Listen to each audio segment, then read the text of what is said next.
Hi ನಮಸ್ತೆ, ನಾನು ಸುಪ್ರಿಯಾ.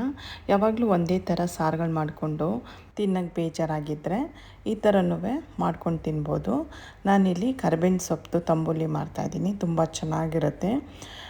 ಬನ್ನಿ ಇದು ಹೇಗೆ ಮಾಡೋದು ಅಂತ ನೋಡೋಣ. ನಾನು ಮೊದಲಿಗೆ ಒಂದು ಪ್ಯಾನ್ ಇಟ್ಕೊಂಡಿದ್ದೀನಿ. ಒಂದು ಪ್ಯಾನ್ಗೆ ಸ್ವಲ್ಪ ಎಣ್ಣೆ ಹಾಕಿ ಅದಕ್ಕೆ 1 ಸ್ಪೂನಷ್ಟು ಜೀರಿಗೆ ಮತ್ತು ಒಂದು ಸ್ವಲ್ಪ ಮೆಣಸು ಹಾಕ್ಕೊಂಡಿದ್ದೀನಿ, ಕಾಳು ಮೆಣಸು, ಮತ್ತು ಒಂದು ಹಸಿಮೆಣ್ಸಿನ್ಕಾಯಿ ಹಾಕ್ಕೊಂಡಿದ್ದೀನಿ. ಇದಿಷ್ಟು ಚೆನ್ನಾಗಿ ಫ್ರೈ ಆಗಬೇಕು. ಇದು ಫ್ರೈ ಆದ ನಂತರ ನಾನಿಲ್ಲಿ 1 ಕಪ್ನಷ್ಟು ಕರಿಬೇವಿನ ಸೊಪ್ಪು ತೊಗೊಳ್ತಾ ಇದ್ದೀನಿ. ಇಲ್ಲಿ ಕರಿಬೇವಿನ ಸೊಪ್ಪು ನಾನು ಎಳೆ ಕರಿಬೇವಿನ ಸೊಪ್ಪು ತೊಗೊಂಡ್ರೆ ಈ ತಂಬುಳಿ ಮಾಡುವಾಗ ಕಹಿ ಬರೋದಿಲ್ಲ. ಬಲ್ತಿರೋ ಕರಿಬೇವಿನ ಸೊಪ್ಪು ತೊಗೊಂಡ್ರೆ ಕಹಿ ಬರುತ್ತೆ.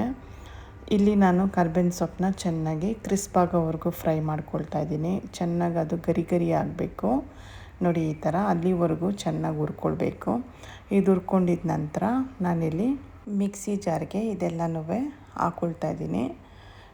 ಮೆಣಸಿನ್ಕಾಯಿ ಮತ್ತು ಜೀರಿಗೆ, ಮೆಣಸು, ಕರಿಬೇವಿನ ಸೊಪ್ಪು ಇವೆಲ್ಲ ಹಾಕ್ಕೊಂಡು ಇದ್ರ ಜೊತೆಗೆ ನಾನಿಲ್ಲಿ 3 ಟೇಬಲ್ ಸ್ಪೂನಷ್ಟು ಫ್ರೆಶ್ ತೆಂಗಿನಕಾಯಿ ಹಾಕ್ಕೊಳ್ತಾ ಇದ್ದೀನಿ. ಮತ್ತು ರುಚಿಗೆ ತಕ್ಕಷ್ಟು ಉಪ್ಪನ್ನು ಕೂಡ ಸೇರಿಸ್ಕೊಳ್ತಾ ಇದ್ದೀನಿ.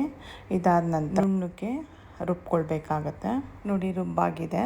ರುಬ್ಬಿದ ಮಸಾಲೆನ ನಾನಿಲ್ಲಿ ಒಂದು ಬೌಲ್ಗೆ ಟ್ರಾನ್ಸ್ಫರ್ ಮಾಡ್ಕೊಳ್ತಾ ಇದ್ದೀನಿ. ನಂತರ ಸೇಮ್ ಮಿಕ್ಸಿ ಜಾರ್ಗೆ ನಾನಿಲ್ಲಿ ಮೊಸರನ್ನ ಹಾಕ್ಕೊಳ್ತಾ ಇದ್ದೀನಿ.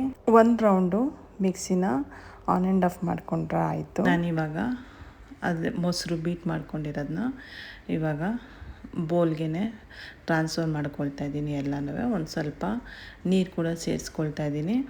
ಇದಾದ ನಂತರ ಒಂದು ಸಲ ಸ್ಪೂನಲ್ಲಿ ಎಲ್ಲ ನೀಟಾಗಿ ಮಿಕ್ಸ್ ಮಾಡ್ಕೊಳ್ಬೇಕು. ಇದಿಷ್ಟೇ ನೋಡಿ, ಕರಿಬೇವಿನ ಸೊಪ್ಪು ತಂಬುಳಿ ರೆಡಿ ಆಯಿತು. ಇವಾಗ ಒಗ್ಗರಣೆ ಹಾಕಬೇಕು. ಒಗ್ಗರಣೆಗೆ ನಾನಿಲ್ಲಿ ತುಪ್ಪ ಹಾಕ್ಕೊಳ್ತಾ ಇದ್ದೀನಿ. ನೀವು ಬೇಕಾದ್ರೆ ಎಣ್ಣೆ ಕೂಡ ಯೂಸ್ ಮಾಡ್ಕೊಳ್ಬೋದು.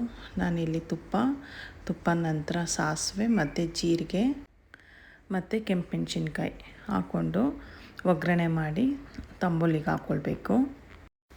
ನೋಡಿ, ಇದಿಷ್ಟೇ ತಂಬುಳಿ ರೆಡಿ ಆಯಿತು. ಈ ಕರಿಬೇವಿನ ಸೊಪ್ಪು ತಿನ್ನೋದ್ರಿಂದ ಕೊಲೆಸ್ಟ್ರಾಲ್ ಕೂಡ ನಾರ್ಮಲ್ ಬರುತ್ತೆ ಮತ್ತು ಕೂದಲು ಕೂಡ ತುಂಬ ಒಳ್ಳೆಯದು.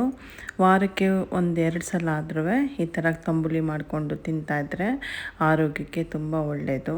ನೋಡಿ, ನಾನು ಮಧ್ಯಾಹ್ನದ ಊಟಕ್ಕೆ ಬಿಸಿ ಬಿಸಿ ಅನ್ನಕ್ಕೆ ತಂಬುಳಿ, ಸೊಪ್ಪಿನ ಪಲ್ಯ, ಹಪ್ಪಳ, ಮಾವನನ್ನು ಇಟ್ಕೊಂಡಿದ್ದೀನಿ.